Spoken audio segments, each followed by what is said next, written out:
샬롬, 창세기 강의 111번째 시작합니다. 힘을 내세요 찬양합니다. 가사를 묵상하면서 오늘도 힘내시기 바랍니다. 파이팅!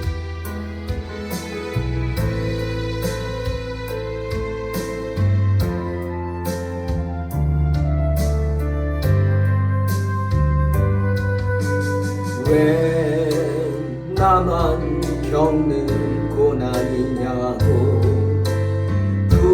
불평하지 마세요. 고난의 뒤편에 있는 주님이 주실 축복 미리 보면서 감사하세요. 너무 힘든 지금 이 순간에도 주님이 일하고 계시잖아요. 남들은 지쳐 앉아 있을지라도 당신만은 일어서세요. 힘을 내세요. 힘을 내세요. 주님이 손잡고 계시잖아요. 주님이 나와 함께함을 믿는다면 어떤 역경도 이길 수 있잖아요.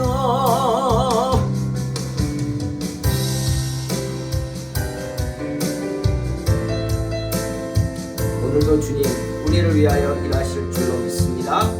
주님의 이름으로 나가 승리하기를 원합니다. 할렐루야. 왜 이런 슬픔 찾아왔는지 원망하지 마세요. 당신이 잃은 것보다 주님께 받은 은혜 더욱 많음에 감사하세요. 너무 견디기 힘든 지금 이 순간에도 주님이 일하고 계시잖아요. 남들은 지쳐 앉아 있을지라도 당신만은 일어서세요.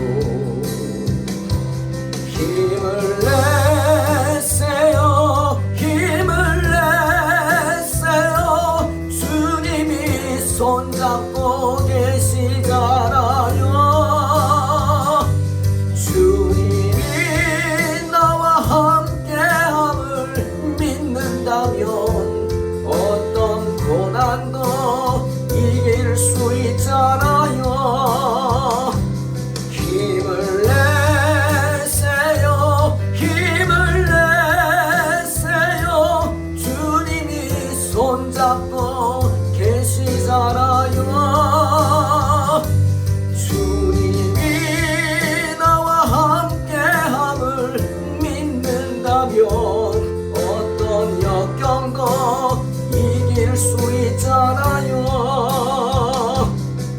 주님이 나와 함께함을 믿는다면 어떤 슬픔도 견딜 수 있잖아요. 아멘. 이겨낼 줄로 믿습니다. 창세기 25장 11절로 18절 말씀입니다.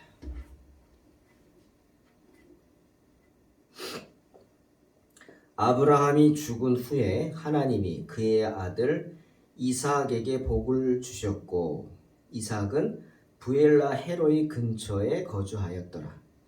사라의 여종 애굽인 하갈이 아브라함에게 낳은 아들 이스마엘의 족보는 이러하고 이스마엘의 아들들의 이름은 그 이름과 그 세대대로 이와 같으니라.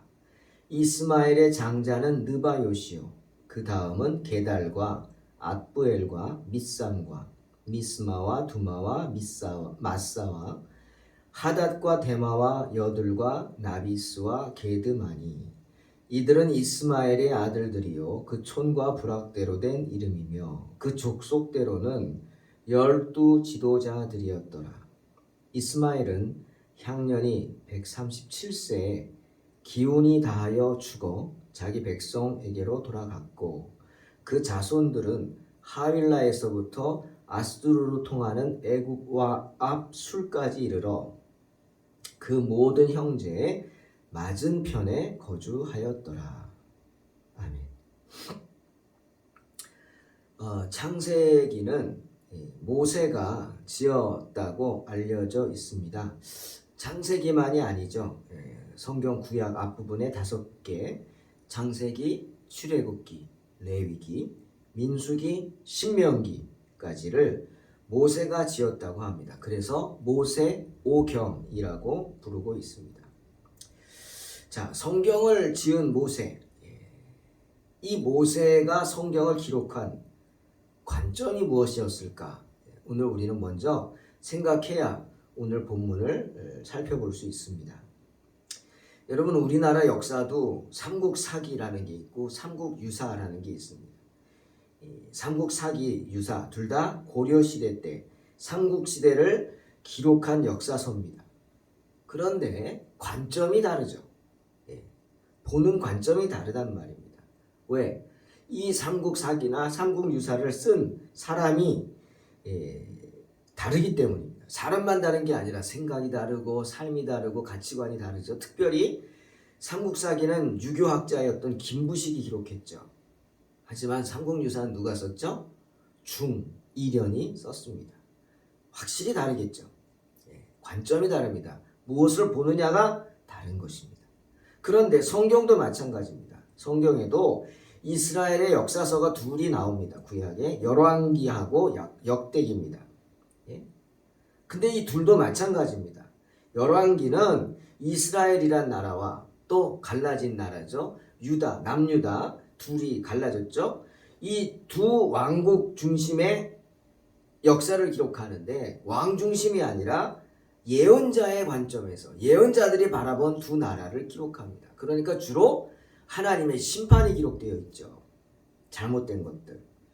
그리고 역대기는 뭡니까? 제사장이 기록한 겁니다. 그러니 관점이 제사장적 관점에서 그것도 이스라엘은 배제시키죠. 왜? 이스라엘은 제사장을 세우지 않았으니까 우상을 섬기고 세상 말로 막 나갔죠. 그냥 될 대로 되라 뭐 이렇게 나갔죠. 때문에 아예 열왕기는 역대기는 그 이스라엘의 역사는 가끔가다 이렇게 유다 역사를 언급하면서 참고하고 주로 유다 역사를 제사장의 관점에서 다룹니다. 우리는 이것을 사관이라고 합니다. 역사를 보는 관점이라는 거죠. 다르죠. 자, 모세는 어땠을까요, 여러분? 모세가 구약의 시작, 창세기, 출애굽기, 레위기, 민수기, 신명기를 기록합니다. 그의 관점이 어땠을까? 예, 그렇습니다. 하나님의 약속의 관점입니다. 이스라엘의 초기 역사를 하나님의 약속의 관점에서, 즉 하나님이 누구에게 약속을 주셨느냐, 즉 누구를 선택해서 그를 통해서 하나님의 역사를 이루어 가느냐를 봅니다. 그러니까 어떤 역사의 인물이나 어떤 일어났던 사건 중심의 그런 기록이 아니라 철저하게 하나님의 약속, 언약 중심으로 기록할 수밖에 없습니다. 그래서 여러분 보십시오. 모세오경을 보면 누가 등장합니까? 하나님의 말씀을 지키는 자가 등장합니다. 즉 아브라함의 혈통이 등장한단 말이죠. 아브라함으로 시작해서 하나님의 역사가 시작되잖아요. 그 전에 역사도 있지만 그 아브라함의 혈통 중심으로 아브라함, 이삭, 그리고 그 약속을 이어받은 에서가 아니라 누가 받았어요? 야곱이 빼앗았지만 받았죠. 이런 식으로 그들 중심의 역사가 기록될 수밖에 없습니다. 자, 오늘 본문도 마찬가지입니다. 모세가 오늘 본문을 쓸 때 어떤 관점에서 쓰겠어요? 하나님의 언약 중심으로 씁니다. 그런데 여러분, 이스마엘이 등장하죠. 오늘 이스마엘 자세히 등장합니다. 이것이 바로 모세가 주장하는 이야기입니다. 뭘 주장해요? 이삭만 약속의 자녀가 아니라 이스마엘 또한 하나님의 약속을 받은 하나님의 자녀다라는 사실을 언급하는 겁니다. 하지만 관점이 하나님의 사람이라고 그랬죠. 때문에 이스마엘을 언급하기 전에 먼저 이삭의 이야기를 합니다. 모세는 아브라함의 죽음 후에 이삭의 이야기를 먼저 시작하죠. 이삭이 어디에 자리를 잡았는지 자세히 얘기하죠. 어디? 부엘라 헤로이 근처라고. 이삭이 자리를 잡고 터전을 삼은 곳까지도 얘기합니다. 그리고 약속의 자녀인 이삭이 어떤 상태로 살고 있는지도 말합니다. 어떻게? 11절 아브라함이 죽은 후에 하나님이 그의 아들 이삭에게 복을 주셨다. 분명히 말합니다. 즉 하나님께서는 하나님의 자녀에게 복을 주십니다. 그래서 하나님의 자녀를 그냥 이 세상 가운데 고난과 어려움, 삶의 어려움 속에 그냥 내팽겨쳐 두지 않으시고 끝까지 살피시는 줄로 믿습니다. 그 이야기라는 겁니다. 이삭은 하나님께 복을 받은 사람이다. 아브라함에게 내려주셨던 그 축복의 기업이 누구에게? 이삭에게. 하나님이 약속하셨잖아요. 그 하나님이 약속하신 약속의 자녀 이삭에게 그대로 이어졌다. 모세는 짧은 구절이지만 그 이야기를 분명히 합니다.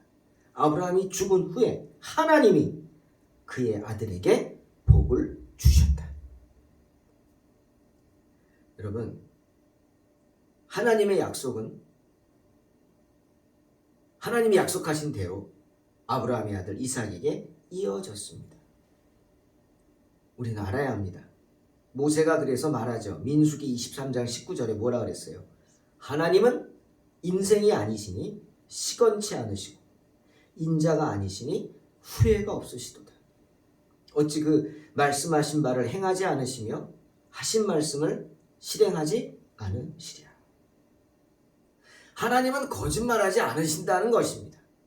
말씀하신 바를 반드시 이루는 분이 하나님이시다고 모세는 이삭의 이야기를 통해서 증명하는 것입니다. 자, 이제 이스마엘에 대한 이야기로 넘어갑니다. 모세는 하나님께서 이스마엘에게 내리신 축복을 언급하면서 그 축복을 기억합니다. 여러분, 하나님은요, 아브라함이 자기 아들, 역시 아들이죠, 이스마엘을 위해 하나님께 드린 기도를 들어주셨습니다. 창세기 17장 20절에 분명히 말씀하시죠. 이스마엘에 대하여는 내가 내 말을 들었나니 내가 그에게 복을 주어 그를 매우 크게 생육하고 번성하게 할지라. 그가 12두령을 낳으리니 내가 그를 큰 나라가 되게 하겠다.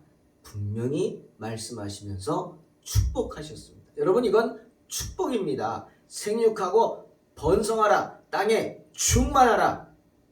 태초에 하나님이 아담과 하와에게 하신 축복이죠. 그 축복을 이스마엘에게도 준 거예요. 내가 12두령을 낳을 것이요 큰 나라가 되고 번성하게 하겠다. 축복입니다. 하나님의 축복대로 이스마엘은 12아들을 낳았습니다. 그리고 그들이 다 각 족속을 거느리는 두령들이 되었어요. 하나님의 축복대로 이스마엘의 12아들들은 12두령으로서 탁월한 부족들을 이끌었습니다. 그리고 어디 거했어요? 가나안 땅 아니요. 가나안 땅 외곽에 아라비아 광야에 흩어져 살았습니다. 지금 어디냐? 사우디 아라비아, 예멘, 오만, 아랍에미레이트, 카타르, 바레인, 쿠웨이트, 이런 지역들이 바로 아라비아 광야, 가나안 외곽의 지역입니다. 주석가 매튜 헨리 주석을 보니까 이들이 이스마엘 후손들이 정말 하나님의 약속의 자녀로서 하나님의 축복을 받은 예를 그들의 이름에서 들고 있어요. 이스마엘이 아들 이름을 짓습니다. 12명을 짓는 게 쉽지 않았겠죠. 그런데 여기 14절 보면 이스마엘의 5번째, 6번째, 7번째 아들 이름이 나오죠. 매튜 헨리는 거기에 주목했어요. 자, 미스마, 6번째 아들은 두마, 7번째 아들은 마사입니다. 그런데 그 이름이 순서대로 미스마, 들어라, 두마, 침묵 지켜라, 마사, 참아라 라는 뜻이 있다고 합니다. 이스마엘은 아들들의 이름을 다른 이름도 의미가 있겠지만 특별히 이 셋만 지목해서 얘기한다면 이렇게 아들들의 이름 속에 너네가 하나님의 자녀다 라는 것을 말하는 거예요. 들어라. 뭘 들어요? 하나님의 말씀을 들으라는 거죠. 침묵을 지켜라. 누구 앞에서? 하나님 앞에서. 참아라. 누구 앞에서? 하나님 앞에서. 견뎌라 이겁니다. 하나님 앞에서 세상 유혹을 견디라는 거죠. 이겨내라. 이스마엘은 아들들의 이름을 그렇게 지었어요. 그래서 아들들에게 신앙 교육을 하는 겁니다. 여호와 하나님 앞에서 어떻게 행동해야 할지 들어야 하고 침묵해야 하고 참아야 한다. 이 이름만 봐도 이스마엘이 하나님의 자녀로서 자신의 아들들을 신앙 교육을 시켰다. 우리가 생각할 수 있습니다. 그리고 또 중요한 건 야고보서 1장 19절에 보면 야고보가 말합니다. 이스마엘 아들들의 이름을 언급합니다. 미스마, 두마, 마사. 어디 있냐고요? 이렇게 말하죠. 내 사랑하는 형제들아 너희가 알지니 사람마다 듣기는 속히 하고 말하기는 더디하며 성내기도 더디하라. 기억하시죠? 듣기는 속히 하고 들어라. 이스마엘의 다섯 번째 이름 미스마. 말하기는 더디하며 침묵을 지켜라. 두마. 여섯 번째 아들. 그 다음에 성내기도 더디하라. 뭡니까? 참아라. 마사. 아닙니까? 이스마엘은 자신의 아들의 이름들을 지으면서 하나님 앞에서 너희가 어떻게 행동하며 어떻게 살아야 할지를 충고하고 있는 겁니다. 신앙 교육을 한 거예요. 그러니 이스마엘은 이삭만큼은 아니라 할지라도 여호와 하나님의 축복을 받은 하나님의 자녀인 것이 분명합니다. 하나님이 아브라함의 기도를 들어주신 거예요. 분명히 말씀하셨잖아요. 내가 너의 기도를 들었다. 내 말을 들었다. 그래서 나도 내가 이스마엘에게 복을 줘서 크게 생육하고 번성하게 하겠다. 주님 분명히 약속하셨잖아요. 12두령이 되게 하겠다. 12아들 낳았잖아요. 우리 하나님은 신실하신 분, 자신이 하신 약속을 반드시 지키는 분인 줄로 믿으시기를 주의 이름으로 축원합니다. 이스마엘의 후손들은 용감했습니다. 지금도 아라비아 광야에 사는 그 척박한 환경 속에 살아가는 사람들은 정말 용감하고 또 하나 지혜롭죠. 광야를 어떻게 살아가야 할지 남들은 거기 가서 얼마 살지도 못하고 죽을 수밖에 없는데 이들은 거기에 자리를 잡고 살아가고 있어요. 지혜롭지 않으면 안 돼요. 평화 시에는 자기들의 재물을 저장해 놓을 수 있는 장막을 그런 광야 가운데 갖고 있다가 또 전쟁이 일어났을 때는 어떻게 해요? 방어해야 되잖아요. 그래서 방어할 수 있도록 또한 그 광야 가운데 성읍도 만들고 성곽도 만들고 가지고 있었다고 합니다. 즉 환난에 대처할 수 있는 방법을 마련해 놓고 늘 긴장하면서 스스로를 지킬 준비를 하며 살아갔다는 거죠. 주님 말씀하셨죠. 뱀처럼 지혜로우라. 비둘기같이 숨겨라. 여러분 우리가 살아가면서 정말 뱀처럼 지혜로울 필요가 있습니다. 여러분 뱀은요. 상대방을 공격하기 전에 먼저 잽니다. 내가 싸워서 이길 수 있을지 없을지. 그래가지고 한참 막 꽈리를 틀고 막 상대방을 노리고 막 그러고 있다가 딱 판단하죠. 내가 질 것 같다. 그럼 즉시로 도망갑니다. 즉시로 도망가죠. 지혜로운 거죠. 이스마엘의 죽음에 대해서 모세는 언급합니다. 이스마엘은 137세에 죽었습니다. 그 역시 기운이 다하여 죽습니다. 그리고 자기 백성에게로 돌아갔다 성경은 표현하고 있습니다. 그런데 이스마엘의 죽음이 아브라함의 죽음과 다른 점이 있다면 아브라함은 수가 다하여 죽었다 이런 표현을 하고 있습니다. 나이가 많아서 수가 다했다는 거죠. 나이가 많아서 죽은 거예요. 아브라함은 병들어 죽은 게 아니고요. 원수에게 죽은 것도 아니고 그냥 나이가 많아서 죽은 거예요. 수가 다하여 죽었죠. 그런데 이스마엘은 뭐라 그랬어요?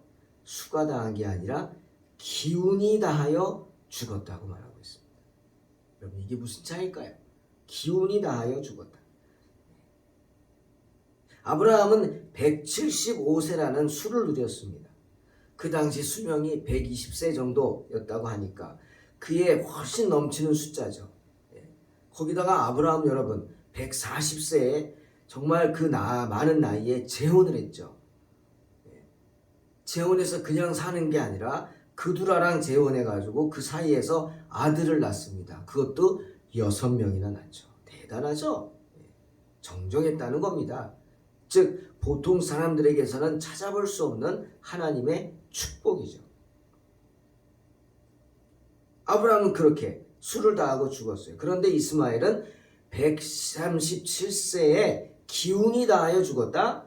그냥 평균 이상 조금 더 수명을 누리다가 죽었다. 기운이 다해서 자기가 가지고 있는 기운을 다 써서 죽었다는 거예요. 아브라함은 하나님께서 수를 누리게 하고 부르셨는데 이스마엘은 자기가 갖고 있는 힘을 다 써가지고 마치 배터리가 방전돼가지고 죽었다는 거죠. 더 갈 수도 있었는데 기운이 다했어요. 어디에 기운을 다하게 썼을까요?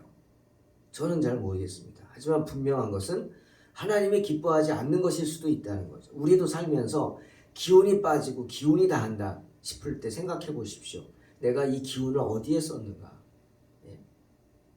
정말 하나님이 기뻐하시지 않는데 이 기운을 쓴다면 우리는 수를 다할 수 없습니다. 쓸데없는데 그 기운을 낭비한다면 우리는 수를 다할 수 없어요. 그냥 기운이 빠져 죽을 뿐이죠. 하지만 이스마엘의 죽음이 평균 이상을 살았으니까 안 좋은 죽음은 아니었겠죠. 거기다가 괴로운 죽음도 아니었고요. 많은 자손들의 애도 속에 죽어갔습니다. 오늘 성경은 그 얘기를 하는 거예요. 자, 아브라함이 하나님께 이스마엘에 대한 기도를 하잖아요. 창세기 17장 18절에 아브라함이 하나님께 이스마엘을 하나님 앞에 살게 하시기를 원하나이다 하고 기도합니다. 이스마엘. 하나님은 신실하신 그 기도를 들어주신 거예요. 그래서 병으로 죽게 하시지도 않고 원수의 칼에 죽게 하시지도 않고 그저 자기가 멋대로 살다가 자기가 살고 싶은 대로 살다가 기운이 다하여 죽게 하십니다. 우리 하나님이 아브라함의 기도를 들어주신 거죠. 너 마음대로 살아라. 또한 모세는 이스마엘의 후손들이 하윌라에서부터 아수르로 통하는 애굽 앞 술까지 이르러 그 모든 형제 맞은편에 거주하였다라고 분명히 말하고 있습니다. 큰 세력이죠. 여러분 12두령이 되는 12부족을 이끄는 큰 세력이지만 그들은 약속을 지켰습니다. 하나님 앞에. 왜? 그들에게도 하나님의 신앙이 들어가 있다는 거예요. 들어라! 침묵을 지켜라! 참아라! 그들의 이름처럼 하나님의 계명을 지켰습니다. 그래서 어떻게? 경계선을 넘지 않습니다. 이삭에게 주신 하나님이 이삭에게 주신 그 땅, 가나안 땅을 침범하지 않았다는 거예요. 그 모든 형제들이 이삭 자손들의 경계를 넘지 않고 가나안을 침범치 않고 오늘 성경 뭐라고요? 맞은편 땅, 그 맞은편 땅, 어디 맞은편? 바로 약속의 땅 가나안 건너편에 거하면서 하나님의 약속을 지켰다라는 겁니다. 사랑하는 성도 여러분, 모세는 이렇게 하나님의 언약을 말씀하십니다. 하나님은 나하고만 언약을 맺는 게 아니라 하나님의 사람들하고 언약을 맺어서 그들로 하여금 언약을 지키게 하십니다. 하늘의 태양은 절대로 떨어지지 않습니다. 왜? 하나님이 그렇게 하셨어요. 빛이 있으라. 달려있는 겁니다. 그 태양은 언제 없어져요? 이 세상에 새하늘과 새 땅이 오면 없어지게 될 것입니다. 왜? 모든 것이 다 없어지니까 세상에. 우리가 눈으로 보는 모든 것은 다 없어져요. 하늘도 바다도 땅도 나무도 지구도 우주도 없어집니다. 하늘의 별들도 없어진다 그랬잖아요. 성도 여러분, 오늘 모세는 신실하신 하나님에 대해 이야기하십니다. 하나님은 당신의 약속을 대대로 지키는 분입니다. 주님 출애굽기 20장 5절 6절에 말씀하지 않습니까? 나 내 하나님 여호와는 질투하는 하나님인즉 나를 미워하는 자의 죄를 갚되 아버지로부터 아들에게로 3, 4대까지 이르게 하거니와 나를 사랑하고 내 계명을 지키는 자에게는 1000대까지, 얼만큼? 1000대까지 은혜를 베푸느니라 말씀하십니다. 이런 신실하신 주의 약속을 믿고 주님 앞에 더욱 충성하는 저와 여러분, 그리고 우리의 가정이, 그리고 우리 동탄 소망교회가 되시기를 주님의 이름으로 축원합니다. 기도하겠습니다. 하나님 감사합니다. 오늘도 우리에게 새로운 하루를 주심을 감사하고 강건한 모습으로 주님 앞에 서게 하시니 감사합니다. 주님 끝까지 붙잡아 주시옵소서.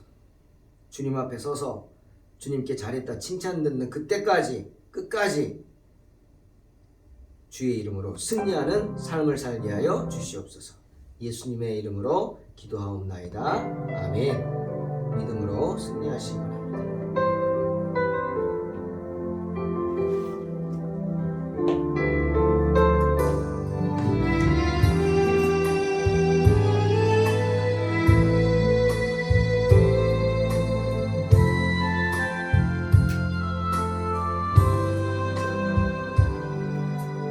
왜 나만 겪는 고난이냐고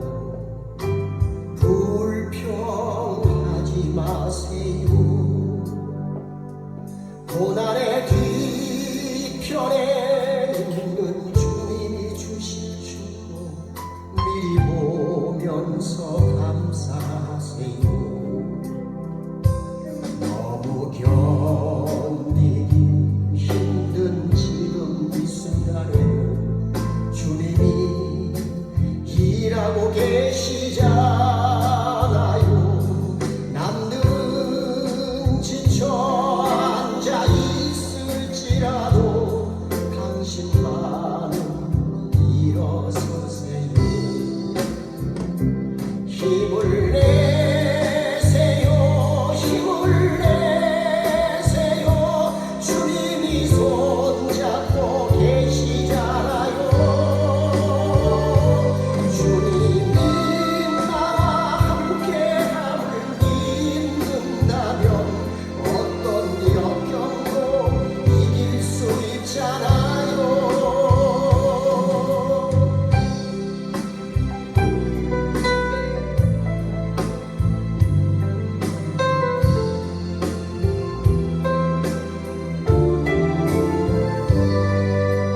왜 이런 슬픔 찾아왔는지 원망하지 마세요. 당신이 잃은 것보다 주님께 받은 은혜 더욱 많음에 감사하세요. 너무 견디기 힘든 지금 이 순간에도 주님이 일하고 계시잖아요. 남들은 지쳐 앉아 있을지라도 당신만은 일어서세요. 힘을 내세요. 힘을 내세요. 주님이 손잡고 계시잖아요.